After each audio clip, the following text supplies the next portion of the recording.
फर्रुखाबाद से बड़ी खबर सामने आ रही है, जहां कमालगंज क्षेत्र के ग्राम बहोरना में डॉक्टर भीमराव अंबेडकर की 135वीं जयंती बड़े ही धूमधाम और सामाजिक सरोकारों के साथ मनाई गई। ग्राम बहोरना, थाना जहानगंज में आज दोपहर 12 बजे डॉक्टर भीमराव अंबेडकर शैक्षिक एवं सामाजिक कल्याण समिति के तत्वाधान में आयोजित इस कार्यक्रम का शुभारंभ बाबा साहेब की प्रतिमा पर माल्यार्पण कर किया गया। कार्यक्रम में मुख्य अतिथि के रूप में विनोद कुमार गौड़, भोजपुर विधायक नागेंद्र सिंह राठौर, भाजपा जिला अध्यक्ष फतेहचंद वर्मा शामिल हुए।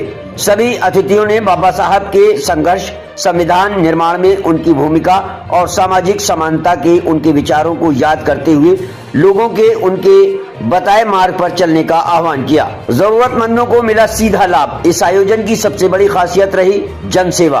101 गरीब विधवा महिलाओं को साड़ी वितरण, 5 दिव्यांगों को इलेक्ट्रिक ट्राईसाइकिल, 1 मेधावी छात्र को 10,000 रुपए की आर्थिक सहायता। इससे कार्यक्रम सिर्फ एक जयंती समारोह नहीं बल्कि समाज सेवा का उदाहरण बनकर सामने आया। कार्यक्रम के अध्यक्ष मोतीलाल सुमन, उपाध्यक्ष राकेश सागर, अमित सुमन सहित कई कार्यकर्ताओं, अंशवी सुमन, आदित्य सुमन, शिवम, दिलीप और रुकमंगल सिंह ने आयोजन को सफल बनाने में अहम भूमिका निभाई। कार्यक्रम के दौरान पूर्ण अवस्थी पुलिस बल के साथ मौजूद रही, जिससे पूरा आयोजन शांतिपूर्ण और व्यवस्थित ढंग से संपन्न हुआ। डॉक्टर भीमराव अंबेडकर शैक्षिक एवं सामाजिक कल्याण समिति पिछले कई वर्षों से लगातार ऐसे कार्यक्रम आयोजित कर रही है, जिससे समाज के कमजोर और जरूरतमंद वर्गों को सीधा लाभ मिल रहा है। यही कारण है कि ये समिति क्षेत्र में एक प्रेरणा के रूप में उभर रही है। फर्रुखाबाद का यह आयोजन बताता है कि अगर जयंती समारोह को समाज सेवा से जोड़ा जाए तो वे वास्तव में लोगों के जीवन में बदलाव ला सकते हैं। फर्रुखाबाद से विशेष संवाददाता आरिफ सिद्दीकी की रिपोर्ट। डिजिटल लाइब्रेरी मिल जाए ताकि बच्चे पढ़ें और कुछ आगे बढ़ें। इन्हीं शब्दों के साथ मैं माननीय विधायक जी को बुलाऊंगा। एक बार जोरदार तालियों के साथ विधायक जी का स्वागत करें। माननीय विधायक जी आए और लघु रूप में नहीं, विस्तृत रूप में मुझे मार्गदर्शन प्रदान करें कि कैसे मैं आगे बढ़ूं। बाबा साहब ने इस देश को संविधान ही नहीं दिया, वो नए भारत के शिल्पकार भी हैं। और आज भारत की सरकार उनके बताए हुए रास्ते पर और उत्तर प्रदेश की सरकार उनके बताए हुए रास्ते पर चलने का कार्य कर रही है। अभी आप सबको बताया गया कि पूर्व में जो सरकारें रही, बाबा साहब ने जिन लोगों के साथ संघर्ष किया, उन लोगों ने मरणोपरांत भी इतने महान व्यक्तित्व को भारत रत्न देने का मन नहीं बना पाया। पता नहीं उन्हें क्या ज्वलती थी। 1990 में भारत रत्न मिलने के बाद और 2014 में मोदी जी ने शपथ लेने के बाद बाबा साहब के 5 स्थानों को पंचशील के नाम से विकसित करने का काम किया और दिल्ली में एक बहुत बड़ा इंटरनेशनल कन्वेंशन सेंटर बनाने का कार्य किया। ये व्यक्ति की महानता के प्रति सच्ची श्रद्धांजलि है और ये दिखाती है कि हम बाबा साहब के बनाए हुए रास्ते पर चलने का काम करते हैं। हम समाज में किसी भी प्रकार की वैमनता नहीं रखते, जैसा कि हमारा नारा भी है, सबका साथ, सबका विकास, सबका विश्वास। हम सबके साथ।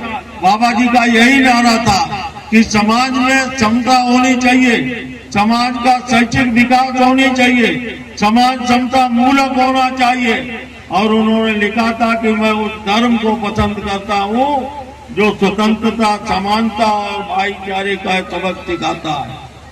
उनके बताए हुए रास्ते पर चल करके हम सब इस देश को विकासशील देश, विकसित भारत बनाने का काम करेंगे।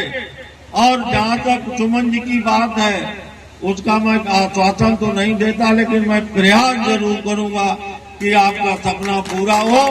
और इन्हीं शब्दों के साथ आप सबको इस जन्मदिन पर बहुत बहुत शुभकामनाएं देते हुए अपनी वाणी को विराम देता हूँ। जय हिंद, जय भीम, जय भारत। बाबा साहब की जयंती पर हम अपनी शुभकामनाएं देते हैं तथा बाबा साहब के उस सपने को समतामूलक समाज के निर्माण में जहाँ कोई भेदभाव न हो, उसको साकार करने के लिए मोदी जी और योगी जो कार्य कर रहे हैं, मैं उन सपनों के साकार करने में अपना योगदान। डिजिटल लाइब्रेरी की एक मांग की गई है, यहाँ पर किस प्रकार से देखते हैं? सीडीओ साहब ने कमरे के लिए कहा है, मैं कमरा अपनी विधायक निधि से बनवा दूंगा, बाद बाकी व्यवस्था साहब सीडीओ साहब करें। कांग्रेस की सरकार भी हम लोग कांग्रेस के पीछे चलते थे, लेकिन कांग्रेस ने क्या क्या किया आपने नहीं देखा। अब आप जान लीजिए, कांग्रेस में 90 तक की कांग्रेस सरकार रही, बाबा जी को भारत रत्न नहीं दिया गया। क्यों नहीं दिया गया? सन 90 में भारतीय जनता पार्टी के समर्थन में जब पीछे की सरकार बनी, तब उनको भारत रत्न उपाधि दी गई, पहले क्यों नहीं दिया गया? इतना ही नहीं, आप देखिए बाबा जी का जन्म हुआ, बाबा जी की जहाँ बाबा जी शिक्षा दीक्षा ली, बाबा जी लंदन में जहाँ जहाँ बाबा जी की मरणोपरांत हुई, भारतीय जनता पार्टी 5 जगह उनके स्मारक बनवाए। जहाँ उनका जन्म में जो हुआ, हाँ शिक्षा दीक्षा हुई, नागपुर में, लंदन में हुई, और दिल्ली में भी स्मारक बनवाए। दिल्ली में जहाँ उनका अंतिम संस्कार होने वाला था, जहाँ पर यहाँ की कांग्रेस सरकार ने उनको जगह नहीं दी, उनको यहाँ से बॉम्बे ले जाया गया, और बॉम्बे ले जाने के लिए जो विमान का खर्चा था, वो उनकी पत्नी को क्योंकि लेकर के बिल बनाकर भेज दिया गया कि ये आप अपना इतना पैसा अदा करिए, तब वहाँ पर बॉम्बे में जाकर उनकी पत्नी, जिनका पति खत्म गया हो, उनकी पत्नी के लिए एक बिल बनाकर भेज दिया, इतना रुपये वाला बना करिए। ये कांग्रेस की सरकार ने किया। सबसे भारतीय जनता पार्टी की सरकार आई, आज हमारे 1642 बूथ है, हर बूथ पर भारतीय जनता पार्टी का एक कार्यकर्ता बाबा साहब अम्बेडकर के जो तत्व उनके प्रतिमा पर फूल अर्पित कर रहा है, और उनके बनाए हुए संविधान को सब लोगों को बताने का काम कर रहा है। हम धन्यवाद देंगे यहाँ के सभी लोगों को जो आज इतनी संख्या में आप लोग इकट्ठे होकर के बाबा साहब के बताए हुए रास्ते पर हम लोग चलने का काम करेंगे। हम शिक्षित होंगे, आगे बढ़ेंगे। ये बाबा साहब का है, एक बच्चा छोटा कह रहा था कि वो शिक्षा बोर्ड से नहीं का दूर है, पिएगा वो खाएगा, लेकिन शिक्षित तभी होगा जो हम लोग प्रयास करके बाबा जी के पक्षों में चलेंगे। इन सब बातों के साथ आपका बहुत बहुत आभार व्यक्त करता हूँ, और माननीय हमारी समिति जो बनी है हमारी, इसका भी बहुत आभार व्यक्त करता हूँ, हमारे मंच का भी बहुत प्रणाम करता हूँ, परिवार को प्रणाम देता हूँ। जय है, जय भारत, जय भीम।